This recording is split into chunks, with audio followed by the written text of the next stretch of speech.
আল্লাহ নবী সাল্লাল্লাহু আলাইহি ওয়াসাল্লাম বলেছেন, হে উম্মত, দবদবে সাদা ছিল, কিন্তু বনি আদমের গুনাহ এই পাথর নিতে নিতে নিতে নিতে বনি আদমের হাত দ্বারা স্পর্শ করতে করতে এই পাথরটা এখন কৃষ্ণ কালো পাথর হয়ে গেছে।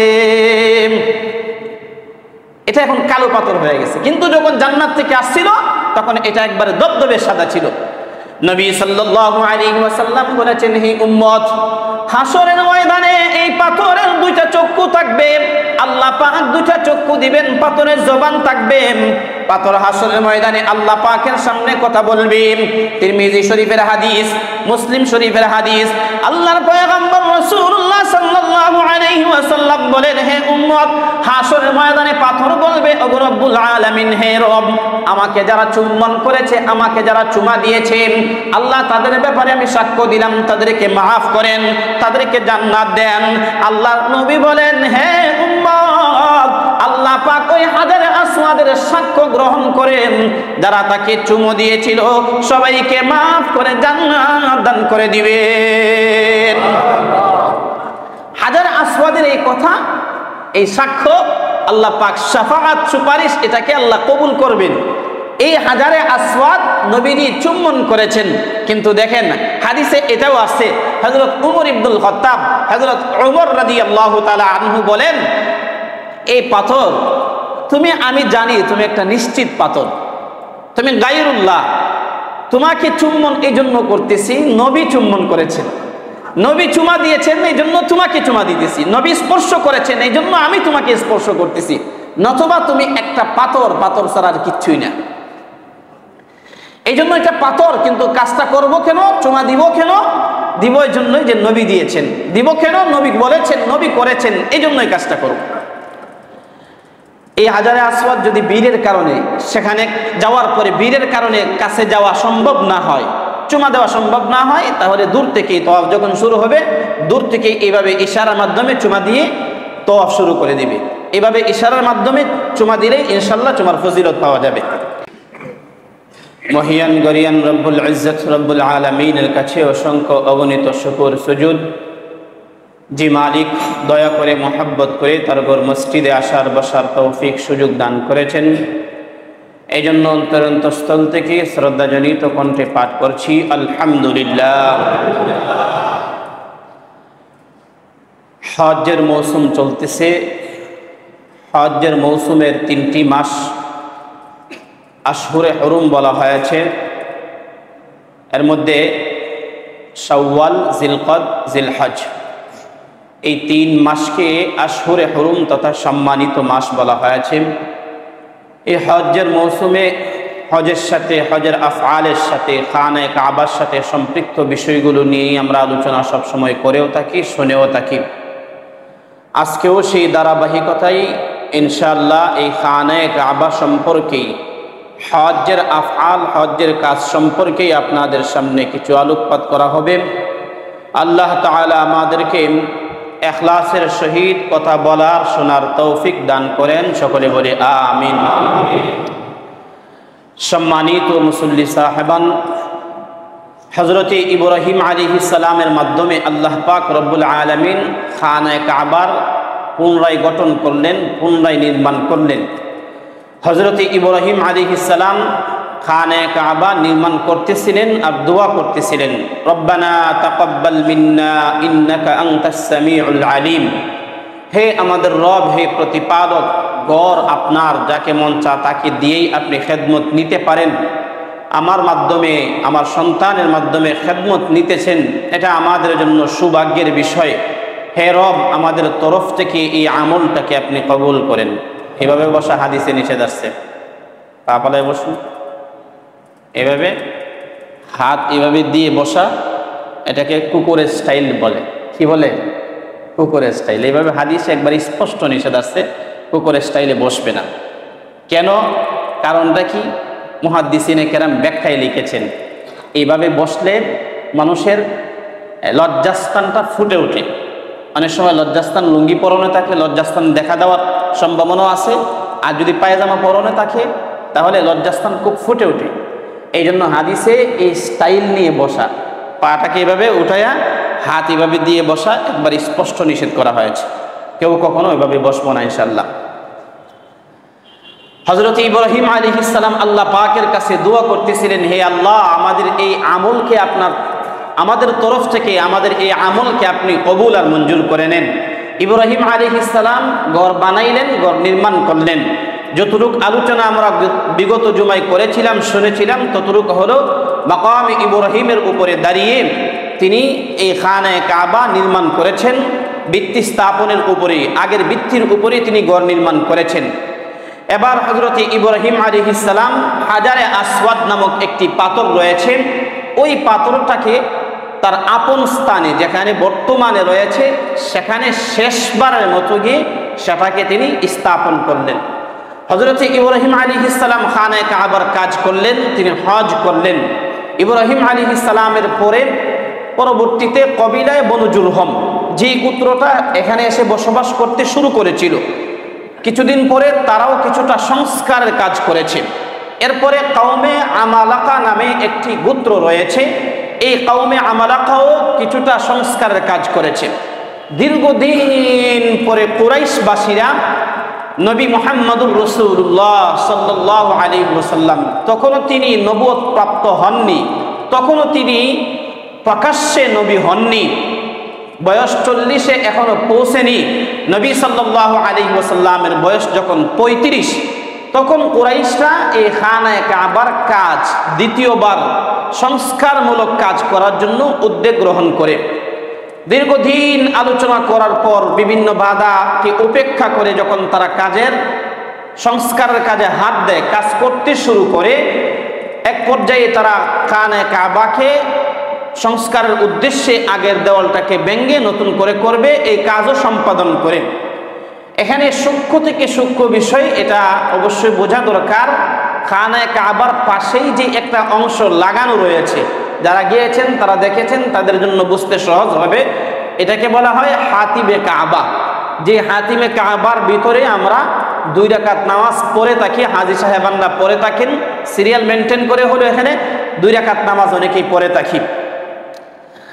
এই হাতিমে কাবাটা এটা পুরাটাই খানায়ে কাবার অন্তর্ভুক্ত ছিল, বাইতুল্লাহ মূল গড়ের অন্তর্ভুক্ত ছিল যখন ইব্রাহিম আলাইহিস সালাম বানিয়েছিলেন। কিন্তু যখন কুরাইশরা যখন এটাকে নির্মাণ করলো, তখন তাদের অর্থের অভাবের কারণে এই অংশটাকে তারা আলাদা রেখে দিল। এই অংশটাকে তারা আলাদা রেখে দিয়েছে, এই অংশটাকে আলাদা রেখে দিয়ে খানায়ে কাবা নির্মাণ করে ফেলেছে। খানায়ে কাবা নির্মাণ করার কাজ শেষ, কুরাইশরা এই হাজারে আসওয়াদটাকে আবার তার আপন স্থানে রাখতে গিয়ে কুরাইশদের মধ্যে দ্বন্দ্ব শুরু হলো। কেউ বলতেছে এই হাজারে আসওয়াদকে আপন স্থানে আমরা রাখবো, এটা আমাদের হক, এটা আর কাউকে রাখতে দিব না। এভাবে আরবদের মধ্যে, বিশেষ করে এই মক্কার অধিবাসীদের মধ্যে তুমুল ঝগড়া শুরু হয়ে গেল। কেউ কেউ বলতেছে রক্তের বন্যা বয়ে যাবে, আমরা সবাই মারা যাব, মরে যাব, কিন্তু হাজারে আসওয়াদকে আমাদের হাতে তার আপন স্থানে রাখতে হবে, অন্য কাউকে আমরা রাখতে দিব না। কিন্তু আল্লাহ পাকের মানসা আর আল্লাহ পাকের ইচ্ছা তো এর ব্যতিক্রম। তিনি তো চাচ্ছেন এই কাজটা হবে নবী মুহাম্মদুর রাসূলুল্লাহ সাল্লাল্লাহু আলাইহি ওয়াসাল্লামের মাধ্যমে। এই জন্য এই কাজটা সমাধানটা কিভাবে হতে পারে, এর জন্য একটা 5 সদস্য বিশিষ্ট একটা কমিটি গঠন হয়। এগুলো তারিখের কিতাবে, ইতিহাসের কিতাবে আছে। বিশেষ করে তারিখে ইসলামের মধ্যে এই ঘটনাটাকে আনা হয়েছে। 5 সদস্য বিশিষ্ট কমিটি গঠন হয়। তারা সিদ্ধান্ত গ্রহণ করে আগামীকাল প্রত্যুষে প্রভাতে সকালবেলা যিনি এই দ্বার দিয়ে, এই দরজা দিয়ে মসজিদে হারামে সর্বপ্রথম প্রবেশ করবেন, তিনি হাজারে আসওয়াদের ব্যাপারে যে সিদ্ধান্ত গ্রহণ করবেন, যে সিদ্ধান্ত শোনাবেন, এটাই আমরা সবাই মানতে বাধ্য থাকব। আল্লাহ নবী সাল্লাল্লাহু আলাইহি ওয়াসাল্লাম এর পরের দিন সর্বপ্রথম, মক্কার কোনো মানুষ জাগ্রত হতে পারে নাই, নবী সর্বপ্রথম জাগ্রত হয়ে সজাগ হয়ে সর্বপ্রথম নবীজি এই খানায়ে কাবায় ঢুকলেন, প্রবেশ করলেন।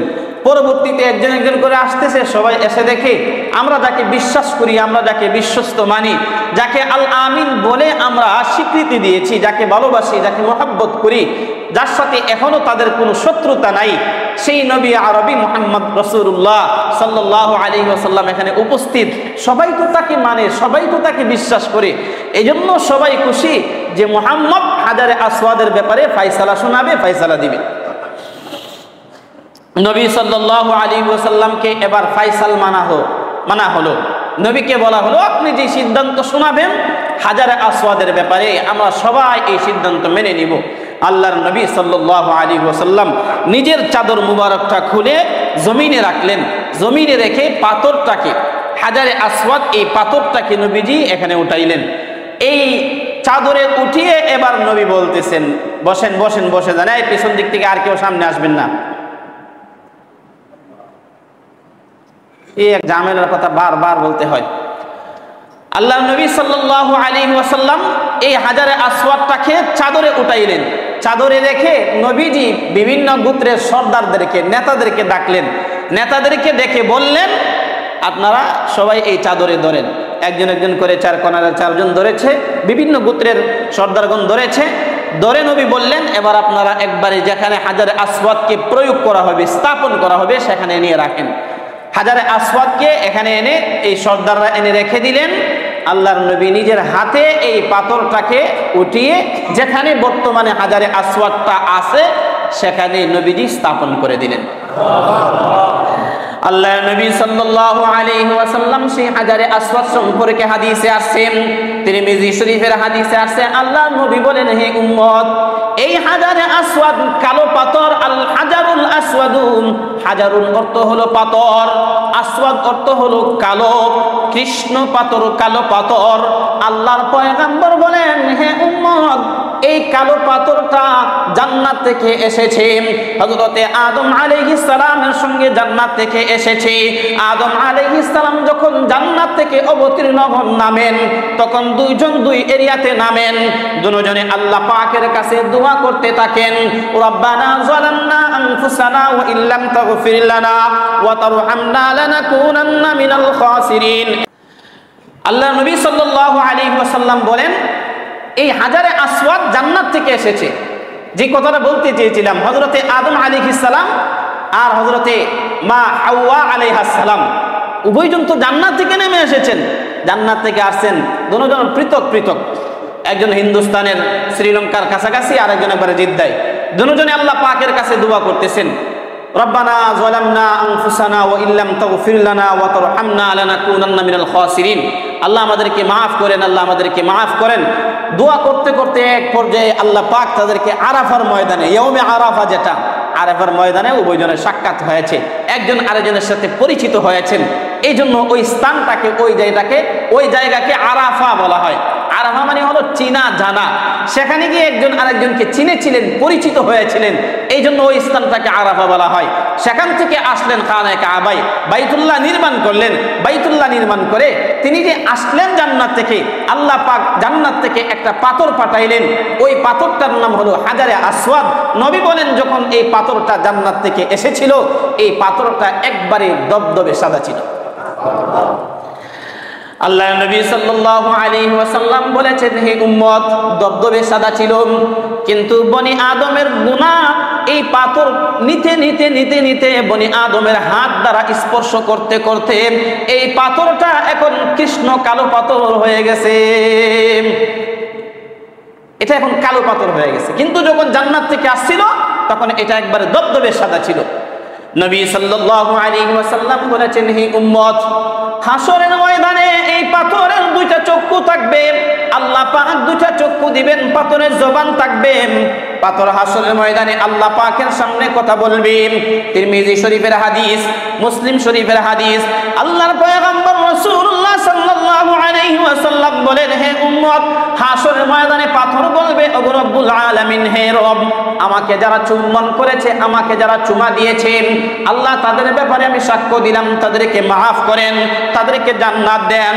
আল্লাহর নবী বলেন, হে উম্মত, আল্লাহ পাক ওই হাজারে আসওয়াদের সাক্ষ্য গ্রহণ করেন, যারা তাকে চুমু দিয়েছিল সবাইকে মাফ করে জান্নাত দান করে দিবেন। হাজার আসওয়াদের এই কথা, এই সাক্ষ্য, আল্লাহ পাক শাফাআত, সুপারিশ, এটাকে আল্লাহ কবুল করবেন। এই হাজারে আসওয়াদ নবীজি চুম্বন করেছেন। কিন্তু দেখেন হাদিসে এটাও আছে, হযরত উমর ইবনুল খাত্তাব, হযরত উমর রাদিয়াল্লাহু তাআলা আনহু বলেন, এই পাথর আমি জানি তুমি একটা নিশ্চিত পাথর, তুমি গায়রুল্লাহ, তোমাকে চুম্বন এই জন্য করতেছি, নবী চুম্বন করেছেন, নবী চুমা দিয়েছেন এই জন্য তোমাকে চুমা দিতেছি, নবী স্পর্শ করেছেন এই জন্য আমি তোমাকে স্পর্শ করতেছি, নতুবা তুমি একটা পাথর, পাথর ছাড়া আর কিচ্ছুই না। এই জন্য এটা পাথর, কিন্তু কাজটা করব কেন, চুমা দিব কেন, দিব এই জন্যই যে নবী দিয়েছেন, দিব কেন, নবী বলেছেন, নবী করেছেন, এই জন্যই কাজটা করব।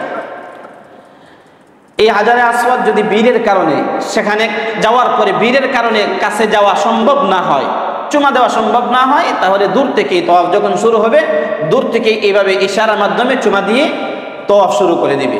এভাবে ইশারার মাধ্যমে চুমা দিলেই ইনশাআল্লাহ চুমার ফজিলত পাওয়া যাবে। কিন্তু হাজারে আসওয়াদ সরাসরি চুমা দিতে গিয়ে কাউকে কষ্ট দেওয়া যাবে না, এই মূলনীতিটা সবাই স্মরণ রাখতে হবে। শুধু আপনি এই মসজিদের কথার কথা আপনি জীবনে একবার গেলেন, আপনিও স্মরণ রাখতে হবে, সারা বিশ্বের সকল হাজী সাহেবরা এই মাসালাটাকে স্মরণ রাখতে হবে। হাজারে আসওয়াদ চুমা দেওয়া ফজিলতের বিষয়, হ্যাঁ এই ফজিলত তো অনেক সময় ইশারার মাধ্যমে পাওয়া যায়, কিন্তু আমি চুমা দিতে গিয়ে যেন অন্য আরেকজনের কষ্ট না হয়, অন্য আরেকজনকে যেন বিপদে ফেলতে না হয়, এটা অবশ্যই খেয়াল রাখা দরকার। সেই হাজারে আসওয়াদকে আল্লাহর নবী সাল্লাল্লাহু আলাইহি ওয়াসাল্লাম এইভাবে যখন তার আপন স্থানে স্থাপন করলেন, নিজস্ব জায়গায় স্থাপন করলেন, তখন তো মক্কার অধিবাসীরা সবাই খুশি, আরে মুহাম্মদ কত সুন্দর একটা কাজ করেছে। বিশাল বড় একটা দ্বন্দ্ব লেগে গিয়েছিল, রক্তপাত ঘটবে এমন পর্যায়ে চলে গিয়েছিল, তিনি এই সমাধান দিয়েছেন। এই জন্য সবাই খুশি হয়ে হাতও তালি মেরেছে, হাততালি দিয়েছে। হাততালি দেওয়া এটা বেঈমানদের একটা রীতিনীতি, এটা মুসলমানদের রীতিনীতি না। মুসলমানদের রীতিনীতি হলো কেউ কোনো ভালো কাজ করলে মারহাবা বলবে, কি বলবে, মারহাবা বলবে, এটা মুসলমানদের রীতিনীতি। তো তখন তো নবী সাল্লাল্লাহু আলাইহি ওয়াসাল্লামের রীতিনীতি আর এই মক্কার অধিবাসীদের মধ্যে চলে না, তারা তো তাদের রীতিনীতিতে চলতেছে, কিন্তু নবীর এই আমলে আর এই কাজে খুশি হয়ে তারা হাততালি মেরেছে, কেউ শীষও বাজিয়েছে।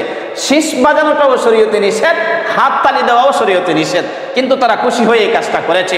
আল্লাহর নবী সাল্লাল্লাহু আলাইহি ওয়াসাল্লাম যখন নবুয়ত প্রাপ্ত হলেন, নবীজির বয়স যখন শেষের দিকে আসলো, তখন একদিন আম্মা জান আয়েশা সিদ্দিকা রাদিয়াল্লাহু তাআলা আনহাকে বলতেছেন, হে আয়েশা, দেখেন আম্মা জান আয়েশা হলেন ছোট বয়স, একবারে অল্প, কিন্তু নবী সাল্লাল্লাহু আলাইহি ওয়াসাল্লামের সহধর্মিনীর মধ্যে সবচেয়ে বেশি বিচক্ষণ, বুদ্ধিমতী, জ্ঞানী, কথা স্মরণ রাখতে পারেন, মাসআলা বেশি বুঝেন, বেশি বুঝাইতে পারেন, কথা ধারণ করতে পারেন। প্রত্যেকটা মানুষ একরকম হয় না, সবার মেধা একরকম হয় না, কিন্তু আম্মা জান আয়েশা মেধা ভালো, বিচক্ষণ, বুদ্ধিমতী।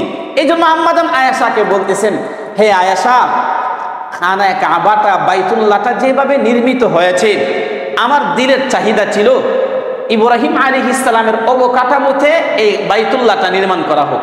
ইব্রাহিম আলাইহিস সালামের কাঠামো কোনটা? এই যে হাতিমে কাবা যেটা বাহিরে আছে, এটা সহকারে একবারে গড়টা নির্মাণ করা। কিন্তু হে আয়েশা, আমি এটা করি না কেন, করতেছি না কেন? তোমার জাতি, কি বললেন? তোমার জাতি। তোমার জাতি বলতে এই মুসলমান জাতি। আম্মা জান আয়েশার এই ব্লাডের সাথে সম্পৃক্ত জাতি এটা না, মুসলমান জাতি, যাদেরকে নবী সাল্লাল্লাহু আলাইহি ওয়াসাল্লামের উম্মত বলা হয়। এই জন্যই বলেছিলাম আম্মা জান আয়েশা জ্ঞানী মানুষ, এই কথাগুলোর মর্ম তিনি বুঝেন, এই জন্য আম্মা জান আয়েশাকে তিনি বলতেছেন, তোমার জাতি মনে করবে যে মুহাম্মদ শেষ পর্যন্ত বাপদাদার কাজ দ্বারা, বাপদাদারা যেভাবে খানায়ে কাবাটা নির্মাণ করেছিলেন, গড়টাও শেষ পর্যন্ত ভেঙে দিল। নতুন মুসলমানদের অন্তরে প্রশ্ন জাগবে, নও মুসলিম যারা আছে তারা হয়তো মুরতাদ হয়ে যাবে।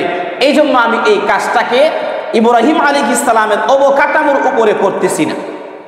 তো নবী যে কথাটা বললেন সেটাই তো হাদিস, এটা হাদিস হয়ে গেছে, এটা বুখারী শরীফে সংরক্ষিত একটা হাদিস বর্তমানে।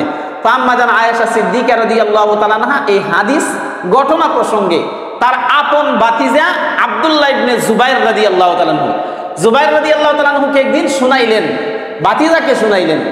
তো ভাতিজা যখন একবার নবী সাল্লাল্লাহু আলাইহি ওয়াসাল্লামের ইন্তেকাল হয়ে গেল, হযরত ওমর ইবনুল খাত্তাব চলে গেলেন, হযরত উসমান গনি রাদিয়াল্লাহু তাআলা আনহু চলে গেলেন, হযরত আলী রাদিয়াল্লাহু তাআলা আনহু চলে গেলেন, মুআবিয়া রাদিয়াল্লাহু তাআলা আনহু চলে গেলেন। সবার শেষে এসে তিনি যখন এই মক্কা নগরীর খলিফা হলেন, তিনি যখন মুসলিম শাসক হলেন, তখন তিনি আবার এই অবকাঠামোকে ভেঙ্গে হযরত ইব্রাহিম আলাইহিস সালামের যেভাবে তিনি চেয়েছিলেন, নবী যেভাবে চেয়েছিলেন, এইভাবে আবার নির্মাণ করলেন।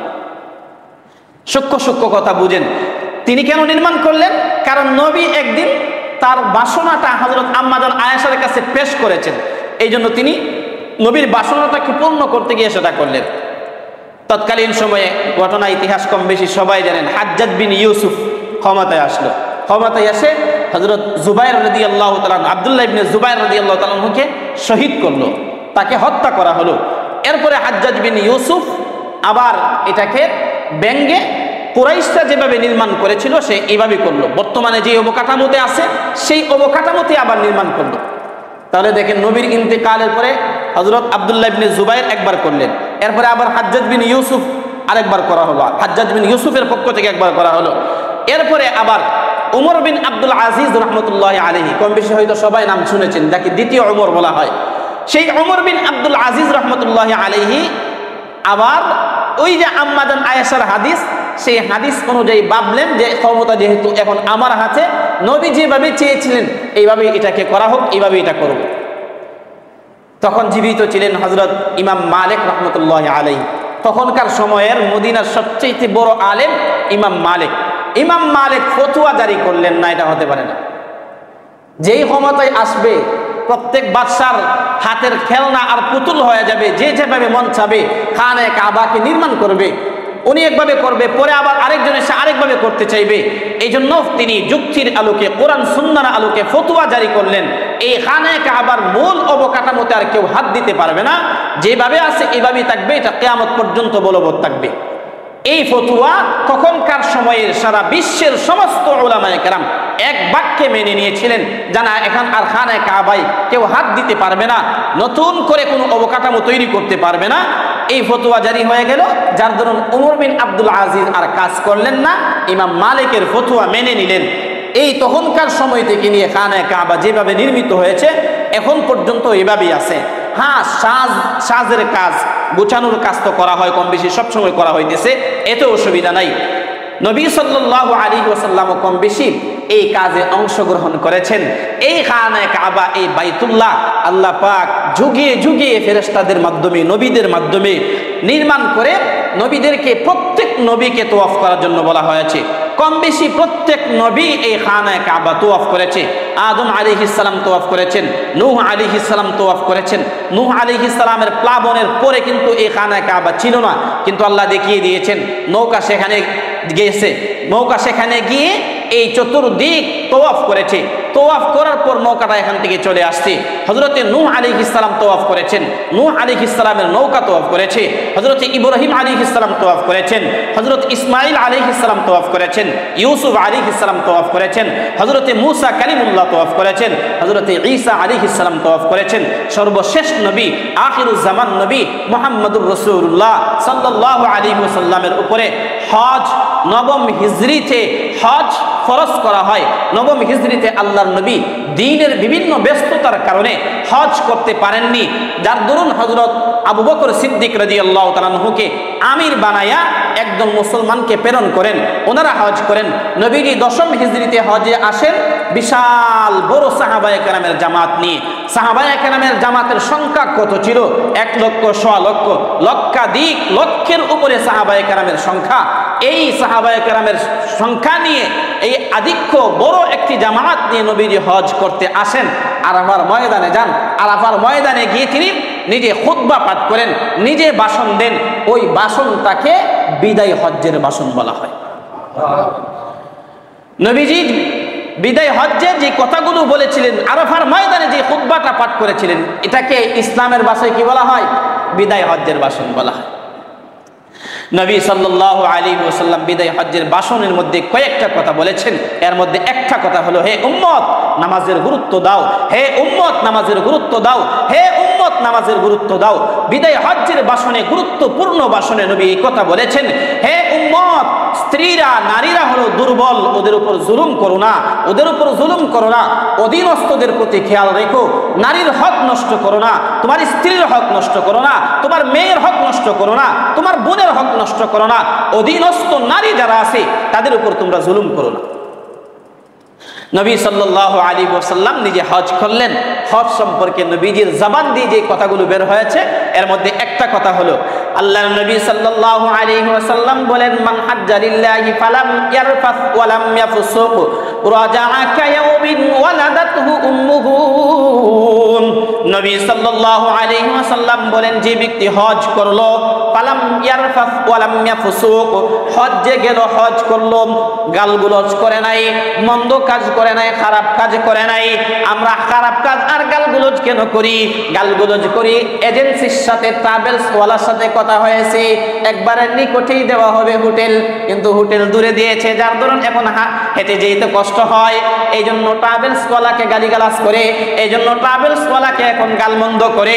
হ্যাঁ দোস্ত বুজুর্গ, আল্লাহর নবী সাল্লাল্লাহু আলাইহি ওয়াসাল্লাম বলেছেন, যে ব্যক্তি হজ করলো, হজ্জের মধ্যে খারাপ কাজ করলো না, গালমন্দ করলো না, কোনো গুনাহ করলো না, আল্লাহর পয়গম্বর বলেন, রাজাআ কায়াউমিন ওয়ালাদাতহু উম্মুহু, যে ব্যক্তি হজ্জের আফআল আর হজ্জের কাজ শেষ করলো, গালমন্দ করলো না, গুনাহ করলো না, আল্লাহর নবী বলেন, ভূমিষ্ঠ সন্তান যেভাবে নিষ্পাপ হয়ে দুনিয়াতে আসে, আল্লাহর পয়গম্বর বলেন একজন হাজী সাহেব নিষ্পাপ হয়ে দেশে ফিরে আসে।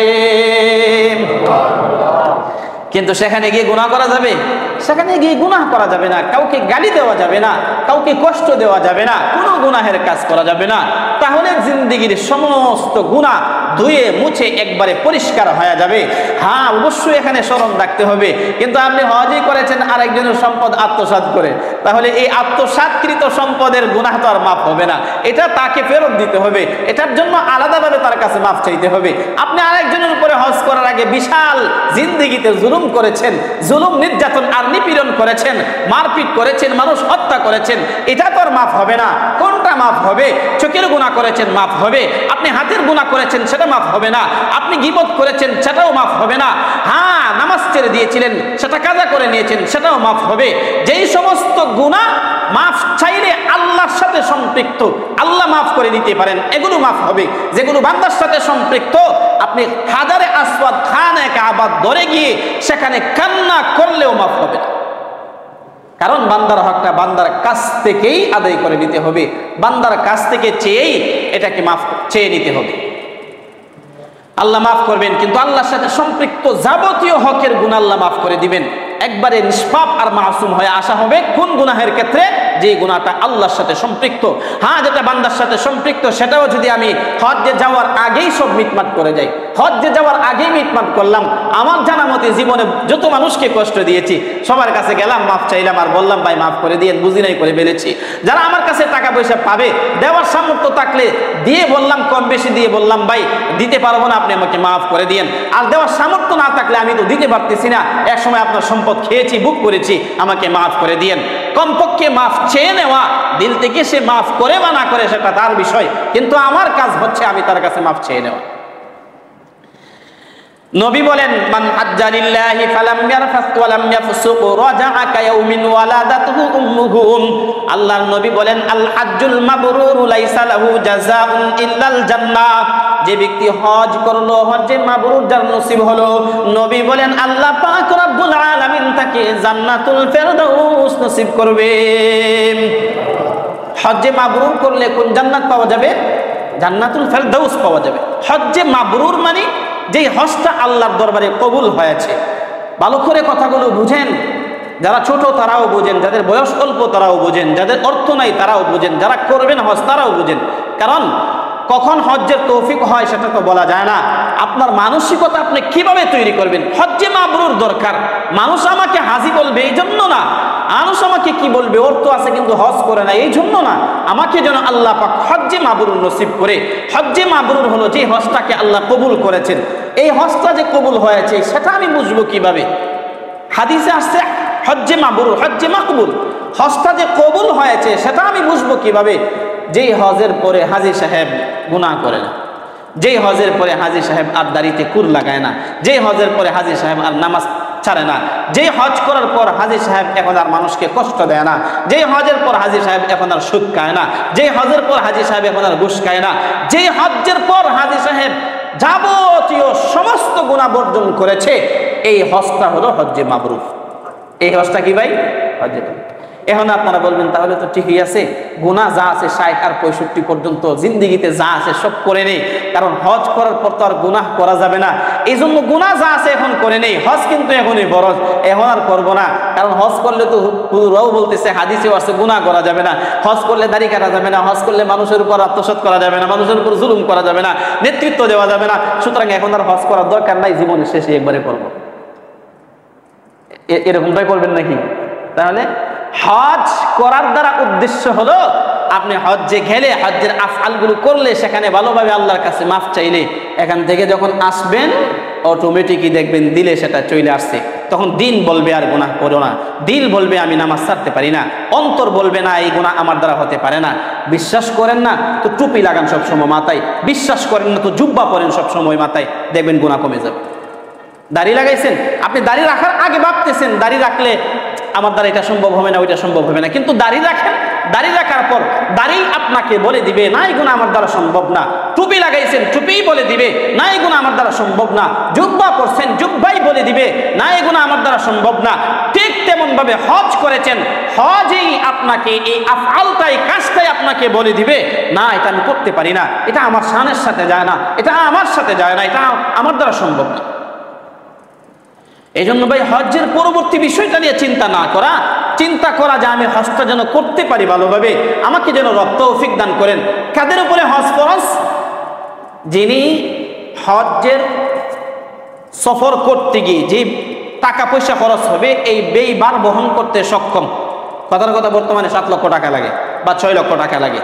এই 6 লক্ষ টাকা তার প্রয়োজনের অতিরিক্ত আছে, চাই এখন ব্যবসার খাতে হোক, চাই এখন অন্য জায়গায় হোক, তার জন্য তার একটা বাড়িও আছে এবং এই 40 দিনের সফরে যাবে, 40 দিন বা সর্বোচ্চ 2 মাসই ধরে নিলাম, 2 মাসের সফরে যাবে, 2 মাস তিনি ইনকাম থেকে বিরত থাকবেন, পরিবার চলার মতো ব্যবস্থাও আছে, প্রয়োজনীয় জিনিসের অতিরিক্ত এই হজ্জের সফর করা যায়, এই পরিমাণ 6 লক্ষ বা 6.5 লক্ষ টাকার মালিক তিনি, তার উপরে হজ ফরজ। তাহলে হজ ফরজ হওয়ার জন্য কোটি কোটি টাকার মালিক হওয়া জরুরি না, হজ ফরজ হওয়ার জন্য 20 লাখ 30 লক্ষ টাকার মালিক হওয়া জরুরি না, হজ ফরজ হওয়ার জন্য অল্প কিছু টাকা যেটা বর্তমানে খরচ হয় সেটার মালিক হলেই আপনার উপরে হজ ফরজ। তো যে ব্যক্তির উপরে হজ ফরজ হলো আর যে ব্যক্তি হজ করলো, আল্লাহ পাক তাকে এই ফজিলত দান করবে। আর যে ব্যক্তি হজ করলো না, যার উপরে হজ ফরজ হওয়ার পরেও হজ করলো না, হজ আদায় করলো না, আল্লাহর নবী বলেন সে চাই ইহুদি হয়ে মারা যাক, চাই খ্রিস্টান হয়ে মারা যাক, আমি নবী তার ঈমানের ব্যাপারে শঙ্কিত। নাউজুবিল্লাহ বলেন। চাই সে ইহুদি হয়ে মারা যাক, চাই সে খ্রিস্টান হয়ে যাক, সেটা আমার জানা নাই।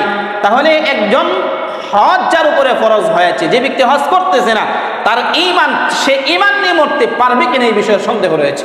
হ্যাঁ, অসুস্থ হলে হজটাকে বদলে হজ করার ব্যাপারে সে আদেশ করে যাবে, ওসিয়ত করে যাবে, ওসিয়ত করবে যে আমি অসুস্থতার কারণে পারতেছি না, যদি মারা যায় তাহলে আমার এই সম্পদ দ্বারা বদলি হজ সন্তান করে নিবে অথবা কাউকে দিয়ে করায় নিবে। আল্লাহ পাক আমাদের সবাইকে এই হজ্জের মতো গুরুত্বপূর্ণ আমল যাদের উপরে ফরজ হয়েছে আদায় করার তৌফিক দান করেন, সকলে বলে আমিন। মক্কা মদিনা বরকতময় এক জায়গা, বরকতময় জায়গার নাম হলো মক্কা আর মদিনা।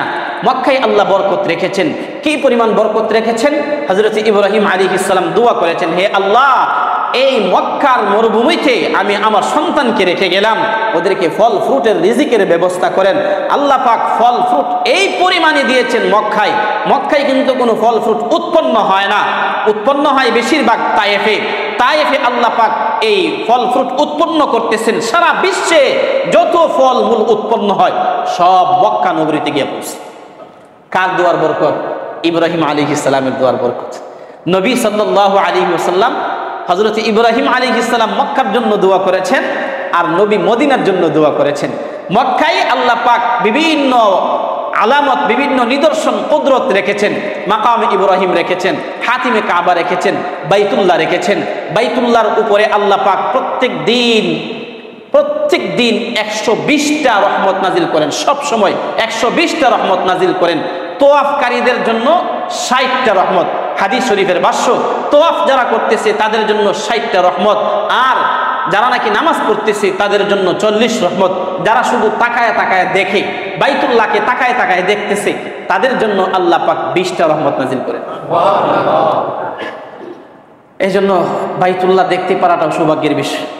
বাইতুল্লাহ দেখতে পারাটাও, আপনার উপর হজ ফরজ না, যান দেখেন, উমরা করেন, উমরা করেন, বাইতুল্লাহটা দেখেন, জায়গায় জায়গায় নামাজ পড়েন, জমজমের পানি খান, এই আশেপাশের যত এরিয়া আছে সবগুলোতে বসে বসে দোয়া করেন, আল্লাহ পাক দোয়া কবুল করবে। তো হযরত ইব্রাহিম আলাইহিস সালাম মক্কার জন্য দোয়া করেছেন। নবী যখন মদিনায় গেলেন, মদিনাকে আল্লাহ পাক বলেছেন আরদুল্লাহ, আল্লাহর জমিন বলেছেন। নবী মদিনায় গেলেন, মদিনার মাটি আল্লাহ পাকের কাছে প্রিয় হয়ে গেছে, আল্লাহ পাকের কাছে উত্তম হয়ে গেছে। মদিনার মাটি আল্লাহ পাকের কাছে উত্তম। মদিনাকে নবী ভালোবাসতেন, মদিনার দুলাবালি নবীজির গায়ে এসে পড়তো, নবী মুছতেন না, কারণ নবী মদিনাকে ভালোবাসেন। এই জন্য মদিনার আশক আর মদিনার মহব্বত ছাড়া, মদিনা ওয়ালার মহব্বত ছাড়া, মদিনা ওয়ালার প্রেম ছাড়া কেউ আল্লাহর ওলি হতে পারবে না। মদিনা ওয়ালার মহব্বত আর মদিনা ওয়ালার প্রেম ছাড়া কেউ জান্নাতি হতে পারবে না। कुदरत की तमाशा है मदीना की गली में, जन्नत की नमूना है मदीना की गली में, जन्नत की नमूना है मदीना की गली में। अल्लाह को मालूम है क्या नूर खुदाई, अल्लाह को मालूम है क्या नूर खुदाई, हर वक्त चमकता है मदीना की गली में, हर वक्त चमकता है मदीना की गली में। কুদরতের তামাশা তো আল্লাহ পাক মদিনায় রেখে দিয়েছে। মদিনায় যাওয়াটা হজ্জের অন্তর্ভুক্ত না, কিন্তু মদিনায় না গিয়ে কেউ থাকতে পারে না। নবী বলেন, যে ব্যক্তি মান যারা কবরি ওয়াজাবাত লাহু শাফাআতি, যে ব্যক্তি আমার কবরের জিয়ারত করলো, আমার কবরের পাশে আসলো, আল্লাহর নবী বলেন ওয়াজাবাত লাহু শাফাআতি, হাসরের ময়দানে শাফাআত আর সুপারিশ করা আমি নবীর জন্য ওয়াজিব হয়ে গেল। যে ব্যক্তি আমার মরণের পরে আমার সাথে সাক্ষাতের জন্য আসলো, সে যেন আমার জীবদ্দশায় আমি নবীর সঙ্গে সাক্ষাৎ করলো। মা বাইনা রৌজাতি ওয়া মিম্বারি রৌজাতুম মির রিয়াজিল জান্নাহ, আমার মিম্বার এবং আমার ঘরের মাঝখানে যে জায়গাটা রয়েছে, নবী বলেন সেটা হলো জান্নাতের একটা টুকরা, সেটা হলো জান্নাতের একটা টুকরা। এই জন্য সেখানে লাল গালিচা বিছানো ওই জায়গাটাই 2 রাকাত নামাজ পড়া, সিরিয়াল মেনটেন করে 2 রাকাত নামাজ আদায় করতে হয়। মদিনাওয়ালার মহব্বত নিয়ে সেখানে যাওয়া, মদিনায় যখন গিয়ে প্রবেশ করব দিলটাকে নরম করে দেওয়া, দিলটাকে নরম করে নবীজি সাল্লাল্লাহু আলাইহি ওয়াসাল্লামের উপর দুরূদ পড়তে পড়তে পড়তে পড়তে নবীজিকে সালাম দেওয়ার জন্য যাওয়া। সেখানে যে নীতি দেওয়া আছে, সেখানে যে নিয়ম দেওয়া আছে, এই নিয়ম ভঙ্গ না করা, সেখানে যে নিয়মটা দেওয়া আছে এটাই সুন্নাহ, এটাই আদর্শ, এটাই সুন্নত নবীর সঙ্গে সাক্ষাতের, এটাই সুন্নত হযরত ওমর এবং হযরত আবু বকরকে সালাম পৌঁছানোর। এই নিয়মকে ভঙ্গ না করার চেষ্টা করা, নিয়ম যেভাবে লেখা আছে এইভাবে সেখানে এই কাজটা করার চেষ্টা করা। আল্লাহ পাক আমাদের সবাইকে এই মদিনা আর মক্কা যাওয়ার তৌফিক দান করেন। নবী সাল্লাল্লাহু আলাইহি ওয়াসাল্লাম বলেন, যে ব্যক্তি আমার মসজিদে নববীটা হলো নবীজির মসজিদ, এই জন্য এটার নাম মসজিদে নববী। নবী বলেন, যে ব্যক্তি আমার মসজিদে 40 সালাতান, মান সাল্লা ফি মসজিদি 40 সালাতান, যে ব্যক্তি আমার মসজিদে 40 ওয়াক্ত নামাজ পড়লো, 40 ওয়াক্ত নামাজ পড়তে কয়দিন লাগে? 8 দিন সময় লাগে। লা তাফুতুহু সালাতুন, 1 ওয়াক্ত নামাজও ছুটে নাই। যে ব্যক্তি 8 দিন আমার মসজিদে নামাজ পড়লো 40 ওয়াক্ত, 1 ওয়াক্ত নামাজও ছুটে নাই, তার জন্য 3টা পরওয়ানা লেখা হয়। কুতিবাত লাহু বারাআতুম মিনান নার, একটা হলো তার জন্য জাহান্নামের আগুন থেকে মুক্তির পরওয়ানা তার জন্য লিখে দেওয়া হয়। 2 নাম্বার হলো ওয়া বারাআতুম মিনাল আযাব, শাস্তি থেকে দুনিয়াতে আর বড় ধরনের কোনো শাস্তি তাকে দেওয়া হবে না। 3 নাম্বার হলো ওয়া বারাআতুম মিনান নিফাক, নিফাকি থেকে আল্লাহ পাক তার জন্য মুক্তির পরওয়ানা লিখে দেন, সে আর মুনাফিক হবে না। এই জন্য মদিনায় গেলে 40 ওয়াক্ত নামাজ গুরুত্ব সহকারে, যদি 10 দিন রাখা হয় তাহলে তো কোনো নামাজ মিস হয়ে গেলে 40 ওয়াক্তের বেশিও হবে। এই জন্য চেষ্টা করা যায় এখানে 8 দিন না 10 দিন থাকবো। যারা হজ্জে যাবেন এখানে 10 দিন থাকবো, কারণ 10 দিন থাকলে 40 ওয়াক্তের পরে আরো 10 ওয়াক্ত পাইতেছি।